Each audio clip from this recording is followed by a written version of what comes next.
Yeah. Hello, hello.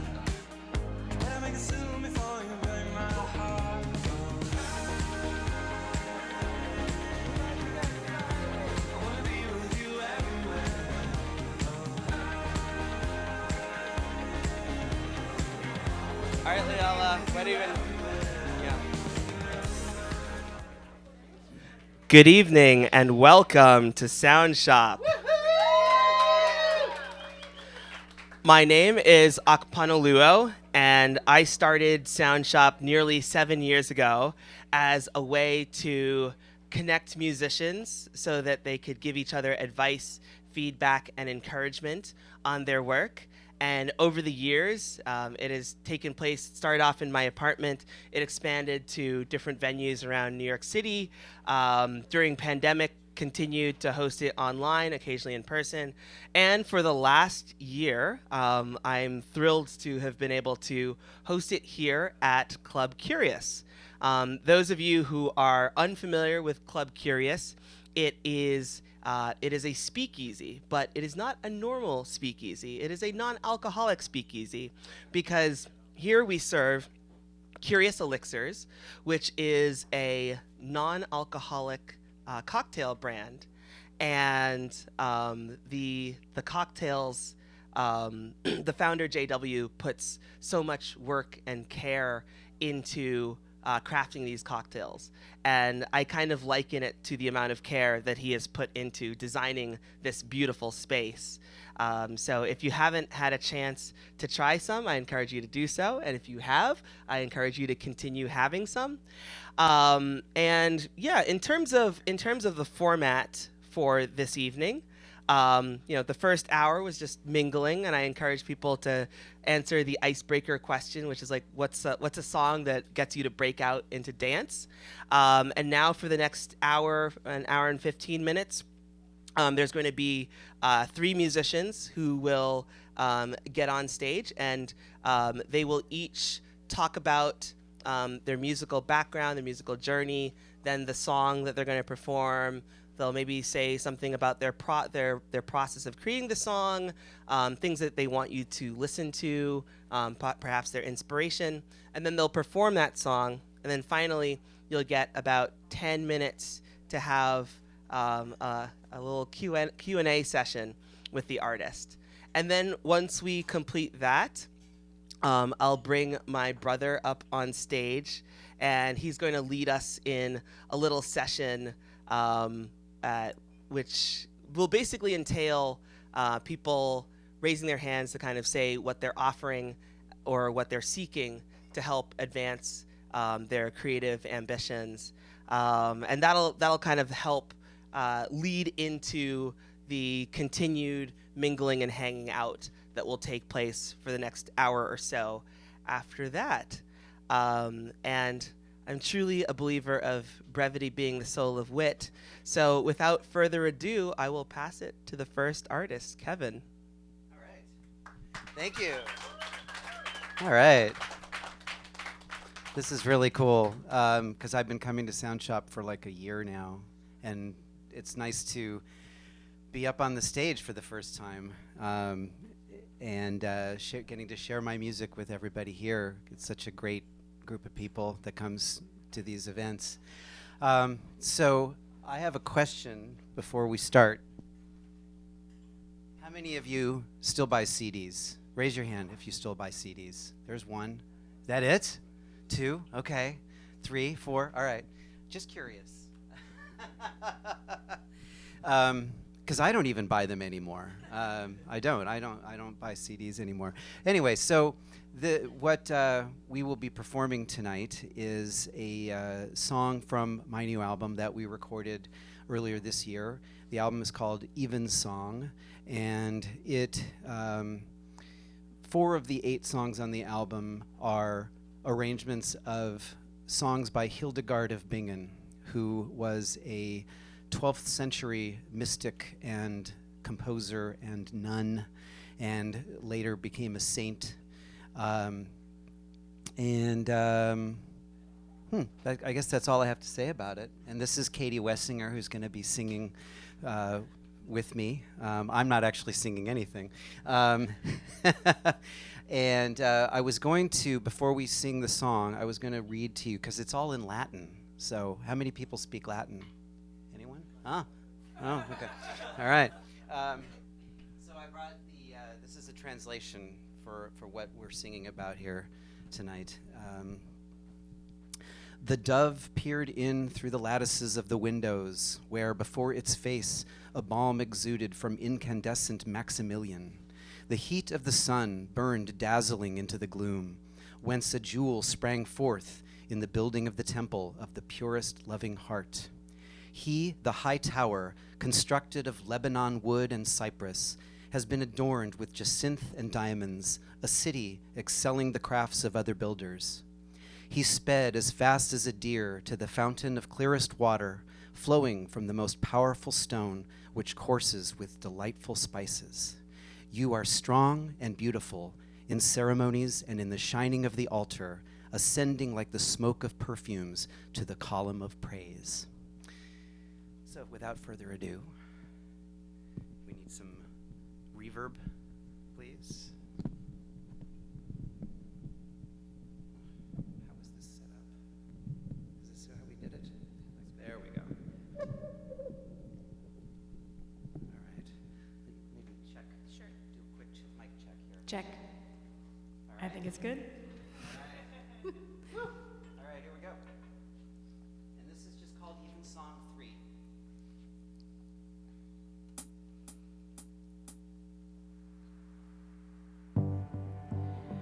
Columba spexit per cancelos fenestre, ubi ante faciem meus, surandus suravit balsamum,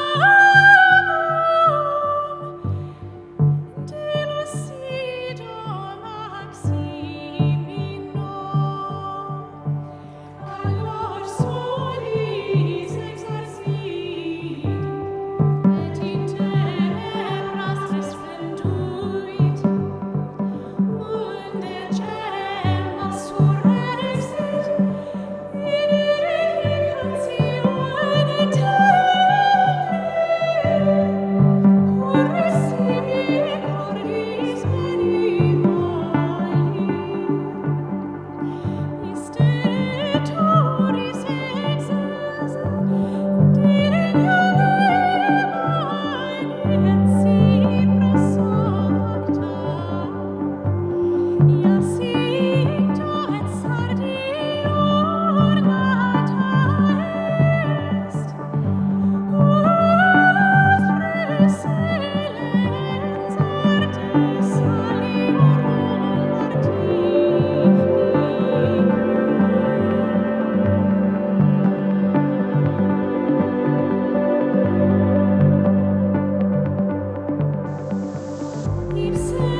Because I read the lyrics before we played it, but I can do it again because it's really quick. Consensus of the message of the song. Yeah, condense the idea.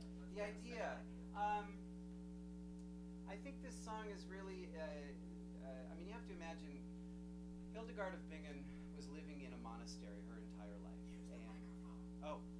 Hildegard of Bingen was living in a monastery her entire life. She was actually donated to the church by her parents. This was a thing that people did back in that time. She was the 10th child of her parents, and it was common for families to sort of give their youngest child over to the church. And so she was placed in a monastery when she was 8 years old and lived her entire life not only in that monastery, but lived in monasteries her whole life. And what I think is amazing about this song is you have to imagine this is being written by a woman in the 12th century who's not really done much traveling, and yet the lyrics to this song are incredibly, they're very sort of pastoral. You know, she's singing about, deer and waterfall and fountains. And I think the idea of this song is it's a song of praise, and it's a song about just elation and the experience of the world and all of its wonder, all of the wondrous parts of the world. So I'm hoping that came through in what we were doing here tonight. And I should say also that the challenge to working with her music is that Hildegard's music is plain chant, so it's usually performed solo, or it's just a melody. There is no music written for it. It's all just an a cappella melody. So the trick was to score it in such a way that I could give it to vocalists and they could sing it over music that actually is metered and kind of planned out. But we wanted it to still feel kind of free and freely floating over this music as we were doing it. So that was a big challenge in terms of the whole album.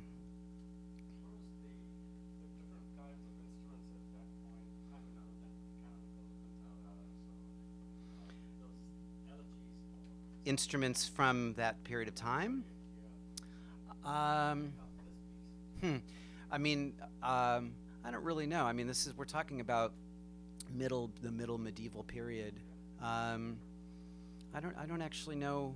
Do you know, Katie? Well, in the church there wouldn't have been any other instruments. There was no organ. Anything other than the voice, and the purest form of the voice was considered vulgar, and it got in your way. It got in the way to your path to God. So in terms of this music, there was nothing else. Other instruments of the time, the lute, we hear recorder, things like that. Some harps, yes. So there were other instruments, but they were more for the pop music. Yeah, pop music of Right. the time. Right. Yes. I'm just curious, what is the origin of the sound itself? Like, how did that come? The music that I was playing. Okay, so that is it's a lot of things going on there. There's a Moog synthesizer that's in there, and there are also live strings that are in that soundscape, and then there's a kind of an ambient piano thing, which is what I was kind of noodling around with here. So it's the whole album is scored for vocals, strings, so it's violin, viola, cello, and then a whole lot of different keyboard instruments. So there's piano, synthesizer, a couple different synthesizers, a Moog synthesizer, a Juno 106 synthesizer. There's a church organ in there as well, and a celesta. So it's a lot of keyboard instruments that are in there. But this particular song, this is more electronic than anything else. The record has kind of a broad range of things, but this is probably the most electronic one of them all. Yeah. Yes. So this music was originally written for the monastery.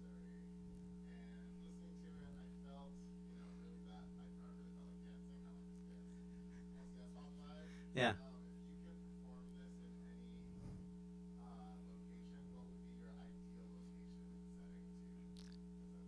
I would love to play it in a church, actually, like in a nice big church. There's actually there's a concert series here in New York that maybe you guys have heard of called Ambient Church, and they just did a concert last weekend on Saturday. They bring in different artists and they perform different styles of ambient music, but it's in a church with they do this sort of what is it called, where they like digitally like a map, they map the projection mapping, so every performance looks different, because it's in a different space, and they kind of do this thing where they transform the whole church into this beautiful light-filled thing. So I'm trying to get a gig with Ambient Church is what I'm trying to do, because that would really be the ultimate presentation of this whole album, actually. So keep, stay posted. I wanted to say, my name is Kevin Keller, and you can find this music and all of my other music on my website, which is kevinkeller.com. It's very easy to find. And all this music is on Spotify as well, and on Bandcamp. And honestly, I prefer if you go to Bandcamp and actually buy it rather than listen to it for free on Spotify. But I know that a lot of people do that, so I'd rather you listen to it whatever way you want to hear it. But as you know, independent artists, the way that we make our living is, by people actually, supporting us in whatever way they can. So, anybody else? Yes.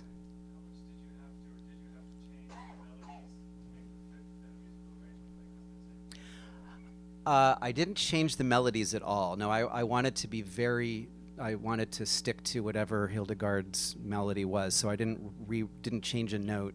The only thing that I did, like I said, was kind of create a way to rhythmically sing it over the music. But even when I did that, it was still in honor of like the way that it would normally be sung. So actually, if you listen to this song, if you were to pull out all of the music and just hear the vocals, it wouldn't sound like they were singing over a click track. It would actually sound like the song as it would have been performed, 1,000 years ago. So, yeah. Yes? How do you know what it sounded like 1,000 years ago? We don't know. So it's just based on written music. Right. We don't even know how to pronounce the Latin, right? Right? Depends on where you're from. It depends on where you're from. So, like, even the pronunciation of the words is kind of questionable, But yeah, like, we don't really know what it sounded like. Obviously, it's all just kind of best guess, Yeah. It probably sounded like this. Yeah. All right. Cool. Well, thanks everybody. Thank you very much. Thank you.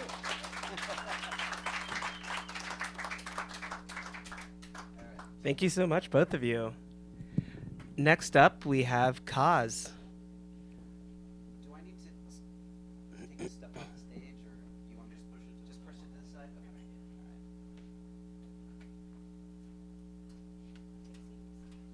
Okay.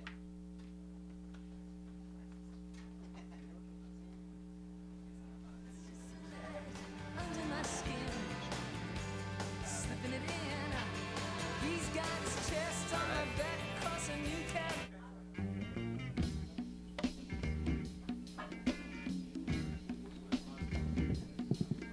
All right, to kill the time, the ice.